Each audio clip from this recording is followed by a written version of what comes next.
Olá pessoal, então vamos começar nosso módulo 4 de taxonomia dos dados, da disciplina de visualização científica, começando pelo termo taxonomia, que na biologia ele significa nomear, definir ou classificar os organismos.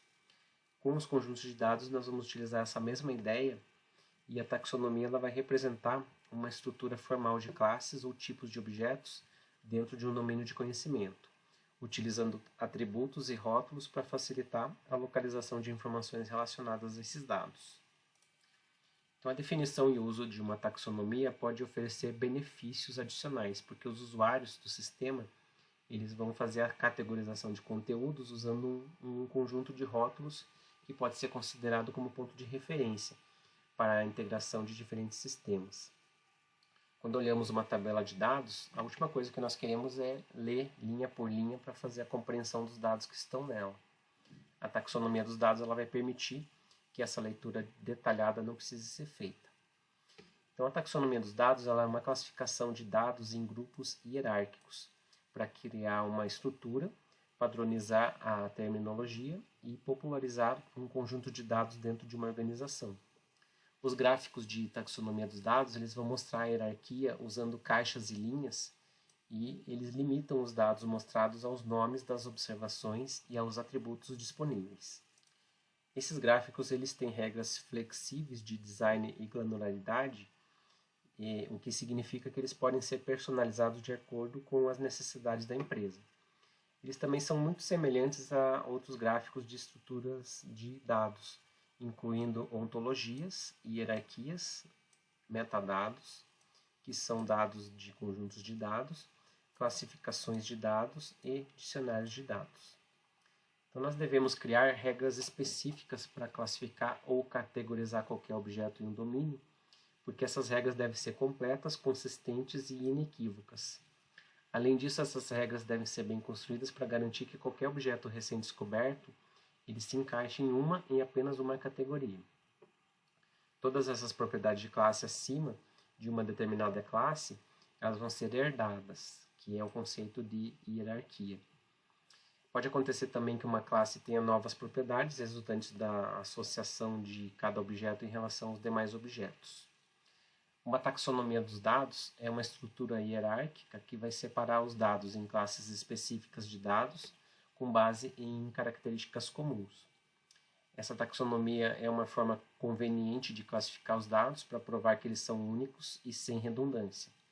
Isso inclui elementos de dados primários e também os gerados a partir desses dados primários. As taxonomias elas são diferentes dos metadados porque a taxonomia ela ajuda você a organizar o seu conteúdo em relacionamentos hierárquicos. A classificação de conteúdos e objetos em uma taxonomia pode tornar muito mais fácil fazer a pesquisa ou a navegação por conteúdos ou sistemas de gerenciamento de conteúdos quando você não tiver certeza daquilo que está procurando. A utilização da taxonomia ela vai trazer vários benefícios porque os usuários eles estarão categorizando os conteúdos usando os rótulos criados. E as empresas elas aplicam a taxonomia para fazer uma melhoria na qualidade de dados, a organização em metadados em formato de fácil compreensão, o gerenciamento de conteúdos por meio de sistemas de controle de dados, facilitam as conferências de informações para um administrador de dados e fazem a orientação do aprendizado de máquina para identificar tendências e padrões. Então, a taxonomia de dados não é o mesmo que um gráfico de taxonomia. A taxonomia em si é o processo de classificação que não requer os registros. No momento em que dois analistas concordam com as categorias, eles constroem uma taxonomia de dados. No entanto, quando eles desenham essa situação em um diagrama de árvore, ela se torna um gráfico dessa taxonomia dos dados. Na visualização científica, nós podemos focar na taxonomia dos dados, técnicas de visualização, tarefas e métodos de interação. Existem muitas taxonomias propostas para a visualização científica na literatura, mas nós vamos focar nas propostas por Keller e Keller, que classificam as técnicas de visualização com base nos tipos de dados que serão analisados nas tarefas dos usuários. Os dados eles são classificados de acordo com os seus tipos, que são escalares, nominais, direcionais ou campos direcionais, formas, posições e objetos, ou regiões espacialmente estendidas. Algumas tarefas que os usuários podem estar interessados em realizar são as seguintes: identificação, quando ele estabelece as características para reconhecer um objeto; a localização, que vai fazer a verificação da posição desse objeto; a distinção, que é o reconhecimento dos objetos; o domínio, que é encontrar os possíveis valores que um dado pode ter em relação aos seus atributos; a categorização, que é a divisão dos objetos em classes; agrupamento, que é a criação de grupos que contêm objetos com valores ou atributos semelhantes; o ranqueamento, que é a associação dos objetos por uma ordem ou posição relativa; a comparação, que é a percepção de similaridades e diferenças; a detecção de anomalias, que é o encontro de dados que possuem valores muito diferentes em relação aos demais dados; o valor derivado, que é a aplicação de uma operação matemática para obter um valor derivado do conjunto de dados; a associação, que é a união do que pode ser de um mesmo tipo, usando um critério de relacionamento; e também a correlação, que é a criação de conexão direta entre esses dados. Então, com base nessa lista, nós temos a criação de mais de 100 técnicas possíveis. Em relação aos tipos de dados, nós temos essa seguinte lista proposta por Schneiderman. São os dados unidimensionais, que são os itens que estão organizados de maneira sequencial, que são os textos, números, código de programa de computador. As tarefas de consulta desses dados são feitas com base em algum atributo escolhido. As bidimensionais, que são itens de dados de conjuntos que cobrem uma área, por exemplo, mapas geográficos, malhas geométricas, linhas poligonais. As tarefas de consulta desses dados envolvem a determinação de itens adjacentes, caminhos, filtros e detalhes sobre esses dados. Os tridimensionais são itens que possuem volume, ou um relacionamento mais completo com outros dados, que são objetos, partes do corpo humano, construções, modelos 3D, poliedros. As tarefas de consulta desses dados envolvem compreensão da posição, orientação e até mesmo resolução de problemas de oclusão. Dados temporais, que são os que possuem o tempo de início e término, por exemplo, séries temporais, eletrocardiogramas, gerenciamento de projetos. As tarefas de consulta desses dados envolvem eventos anteriores e posteriores de um momento específico, e além disso nós podemos fazer consultas de períodos específicos, pertencentes ao conjunto de dados. Os multidimensionais, quando eles têm N atributos, ou seja, eles estão no espaço n-dimensional, considerando n maior que 3. A maioria dos conjuntos de dados relacionais é desse tipo, e as tarefas de busca elas incluem a determinação de grupos, padrões, correlações entre variáveis, outliers e limpeza de dados. Nós temos os dados do tipo de árvores, que são aqueles que possuem ligação entre um item pai, exceto os dados raiz. Dados hierárquicos são exemplos desses conjuntos, estruturas em árvore, mapas Cone Tree e Tree Map, que a gente vai ver mais adiante. E as tarefas de busca desses dados incluem reconstruções das ramificações, que geraram os itens por meio desses seguintes questionamentos: quantos níveis a árvore possui, quantos filhos o item possui e quantos itens estão em um mesmo nível. Temos também um conjunto de dados do tipo de redes, que são aqueles que os dados não têm relações que podem ser representadas como árvores. Por exemplo, redes neurais artificiais, redes sociais ou redes de computadores. As tarefas de busca nesses dados incluem as descobertas de ligações dos itens, medidas entre os nós da rede e caminhos de menor ou de maior custo. Então, a área de visualização de dados de informações é relativamente nova e ela vem ganhando destaque porque nós temos, com avanços tecnológicos e científicos, que a quantidade de dados e informações que os usuários podem coletar se torna muitas vezes enorme, podendo sobrecarregá-los. Então, o usuário deve saber como organizar esses dados para que eles possam ser corretamente apresentados e interpretados. As tarefas dos usuários para visualização de dados são responsáveis na determinação de novos mecanismos de interação das ferramentas de visualização em um projeto. De acordo com Schneider, os usuários podem realizar as seguintes tarefas para tentar extrair conhecimentos dos dados. Então, o primeiro é a visão geral. Então, você faz uma visão geral do conjunto de dados. Aqui nós temos aquele exemplo mostrado nos módulos anteriores do conjunto de dados dos pinguins. Então, essa é uma forma de você ter uma geral dos dados. O zoom, que é a aproximação da visualização. Então, você pega aqueles dados e você chega mais perto em algumas áreas de interesse. Você pode aumentar ou diminuir a aproximação para visualizar subconjuntos de dados. O filtro, que é quando você vai esconder alguns itens para reduzir o tamanho do espaço de busca. Por exemplo, aqui eu posso escolher só uma das espécies para fazer uma visualização das características que estão sendo mostradas dessa espécie aqui, para poder fazer comparações desses dados. Detalhes sobre demanda, que quando você faz uma seleção de um item ou de grupos para obter detalhes quando for necessários. Então você pode pegar um dos dados aqui e solicitar quais são os atributos que estão sendo representados deste elemento, nesse caso desse pinguim.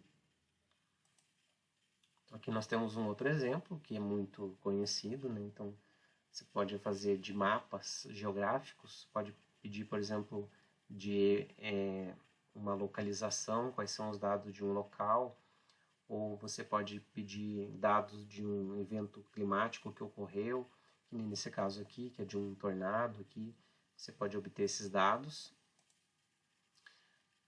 Então, outra forma é fazer o relacionamento, ou seja, você encontrar alguma espécie de relação entre os dados, né, que nem nesse caso aqui, entre os machos e fêmeas do conjunto de dados dos pinguins, para você saber separar aqui, colocar, por exemplo, um plano para fazer a separação entre esses dados de acordo com as 3 características que estão sendo mostradas nesses gráficos, né? Outra forma é o histórico, que é muito usado na ontologia, então de saber qual é a sequência aqui dos dados de uma forma sequencial, né? Ou quando é um diagrama de árvore. Aqui nós temos o exemplo também que você pode ver bastante dos exploradores de arquivos, dos computadores, para você ter o histórico, saber qual que é a pasta que você tinha no arquivo, qual é a hierarquia para você chegar numa determinada pasta do computador. Então a extração também é uma outra tarefa que os usuários podem estar interessados, que é quando você vai acessar atributos de dados em um determinado conjunto, além de retirar itens ou dados em um formato que possa facilitar outras tarefas de análise ou visualização por meio de outras ferramentas. Então, um sistema eficiente de visualização ele vai permitir que todas ou a maioria dessas tarefas seja feita de maneira simples. O sistema de visualizações eles podem ser classificados de acordo com os tipos de dados, métodos de iteração e técnicas de visualização. Em relação aos tipos de dados, nós temos as seguintes informações: os unidimensionais, são dados temporais, dados financeiros, dados de preços, por exemplo, as ações, dados de moedas estrangeiras, inflação. Os bidimensionais, que são mapas, gráficos. Os multidimensionais, que são tabelas de bancos de dados, planilhas. Texto e hipertexto, que são análise de documentos, dados da internet. Hierarquia e grafos, que são redes de informações, hierarquias, sistemas dinâmicos, e também os algoritmos e softwares, que são softwares ou dados sobre memórias, trechos de execução de programas. Em relação aos métodos de interação, nós temos esses seguintes exemplos. Então, aqui nós temos a projeção dinâmica, que todo mundo já viu aqui. Por exemplo, aqui são comparações do ranking de países, de acordo com os anos, né? Então, aqui está sendo colocado de 5 em 5 anos, aqui de 2010 a 2019, né? Então, aqui nós temos também os dados que vocês podem lembrar de pesquisas eleitorais, né? Que mostram as evoluções dos candidatos de acordo com os meses. Então, esse aqui é um tipo de gráfico que é de projeção dinâmica. Então, Outro interessante aqui que eu encontrei é esse aqui, que é a evolução dos 100 anos do rock, que você tem, de acordo com as décadas, aqui as criações dos ritmos aqui, e quais são todas as ligações entre cada um deles, de acordo com a década de surgimento de cada um deles. Então aqui está todos esses dados aqui, eles estão com os links que vocês podem acessar. Temos o filtro interativo também, que vai fazer uma seleção direta ou por consulta para filtrar elementos e grupos sem afetar o restante da visualização de dados. Então, na área de visualização científica, nós podemos definir a interação como um mecanismo para modificar o que os usuários estão vendo e fazer a representação desses elementos visualmente e também dos dados. Então, aqui é um exemplo do Twitter, aqui, então você tem, de acordo com as cidades aqui, então fiz um zoom aqui nessa região, com esses estados, então aqui tem quais são as hashtags mais utilizadas nesse momento aqui, então você tem aqui o chamado filtro interativo, que você coloca aqui de acordo com uma região quais são as hashtags mais utilizadas naquele momento, a quantidade de tweets, então aqui você tem todas essas informações por um filtro interativo. O zoom interativo é a aproximação ou afastamento que vão auxiliar na compreensão de conjuntos de dados. Além da aproximação, em alguns casos ele pode interagir com a visualização fazendo rotações das áreas representadas. Então, por exemplo, em mapas interativos nós podemos mudar a orientação de visualização de regiões, que nem aqui nesse caso eu não fiz a rotação, mas fiz a aproximação dessa região aqui. Então você consegue fazer um zoom para você visualizar melhor aqui essas regiões de acordo com o que você quer procurar naquele mapa. A distorção interativa, ela vai exibir detalhes das partes específicas da visualização, enquanto o usuário não perde a visão geral. Então esses layouts aqui, por exemplo, de fisheye, aqui você pode fazer o zoom aqui, que vai mostrar melhor uma região aqui, que por exemplo aqui está no modo normal, usando esse chamado olho de peixe aqui, né? Então você vai fazer a visualização melhor de uma região aqui na parte de cima, né? Então aqui você vai fazer de uma forma radial ou hiperbólica, fazer a visualização desses dados, a transformação deles em áreas selecionadas pelo usuário. Essas regiões elas têm os pixels aumentados ou reduzidos para fazer um detalhamento seletivo desses dados. E esse último aqui, Linking Brushing interativo, ele vai fazer uma visualização de combinação de diferentes métodos de visualização para superar deficiências de técnicas únicas. Então você vai olhar dois gráficos em paralelo, então você vai conseguir fazer uma visualização de dados em dois tipos de gráficos. As alterações interativas feitas de uma visualização desse tipo, elas vão ser refletidas automaticamente nas outras visualizações. Então você vai ter uma conexão entre essas várias visualizações por meio dessa técnica. Vai fornecer mais informações para o usuário, que vai considerar essas duas ou mais visualizações de forma independente. Então esses conjuntos de visualizações eles permitem um tipo de interação de um sistema baseado em múltiplas visões coordenadas. Então, que nem aqui você tem os dados aqui sendo visualizados de formas diferentes, então tudo que você mudar de um gráfico, a visualização de um, né, você vai visualizar que nem se fosse um zoom aqui no outro, você vai ver todas essas visualizações conectadas entre si, todas de uma forma coordenada, né?